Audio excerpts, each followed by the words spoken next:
नमस्कार साथियों। तो केंद्रीय कर्मचारियों के लिए एक बहुत ही बड़ी खुशखबरी सामने आ रही है, जहां 30 साल काम करने वाले को मिलेगा 50% तक पेंशन। तो चलिए इसे विस्तार से जान लेते हैं, लेकिन उससे पहले अगर आपने हमारे YouTube चैनल को सब्सक्राइब नहीं किया है, ऐसी लेटेस्ट न्यूज़ के लिए पहले हमें सब्सक्राइब करें ताकि आने वाली वीडियो आप तक पहले पहुँच सके। केंद्र सरकार ने अपने कर्मचारियों के लिए एक ऐसा ऐलान किया है जिससे उनके रिटायरमेंट प्लान में 4 चांद लगा दिए हैं। अब जो कर्मचारी 30 साल की निरंतर सेवा पूरी करते हैं, उन्हें उनकी आखिरी बेसिक सैलरी 50% तक पेंशन के रूप में दिया जाएगा। इसका मतलब है कि लंबे समय तक देश की सेवा करने वाले कर्मचारियों को रिटायरमेंट के बाद भी स्थायी आमदनी का सहारा मिलेगा। यह कदम खास तौर पर उन कर्मचारियों के लिए है राहत लेकर आया है जो ओल्ड पेंशन स्कीम के तहत काम कर रहे हैं और अपनी पूरी नौकरी के बाद सुरक्षित भविष्य की उम्मीद रखते हैं। पहले पेंशन की गणना कई तरह से फॉर्मूलों पर आधारित होती है, जिससे कई बार राशि में अंतर आ जाता है। नए नियम के तहत सरकार ने इसे आसान और पारदर्शी बना दिया है। अब 30 साल की सेवा पूरी करने वाले कर्मचारियों को सीधी उसकी अंतिम डॉक्टर की बेसिक सैलरी का आधा हिस्सा पेंशन के रूप में मिलेगा।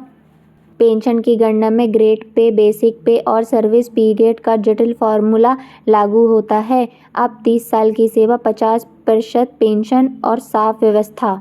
यह सुविधा उन सभी स्थायी केंद्रीय कर्मचारियों को मिलेगी जो ओल्ड पेंशन स्कीम के अंतर्गत आते हैं।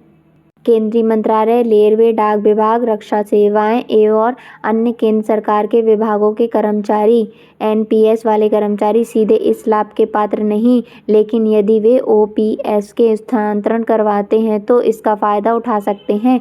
आर्थिक सुरक्षा और मानसिक सुकून। पेंशन का मतलब सिर्फ पैसे का सहारा नहीं, बल्कि रिटायरमेंट के बाद भी मानसिक सुकून भी है। मेडिकल खर्च, उम्र बढ़ने के साथ इलाज और दवाइयों का खर्च बढ़ जाता है, पेंशन इसे संभालने में मदद करती है। घरेलू खर्च, रिटायरमेंट के बाद भी घर के खर्च चलाने में कोई दिक्कत नहीं होती। महंगाई में सहारा।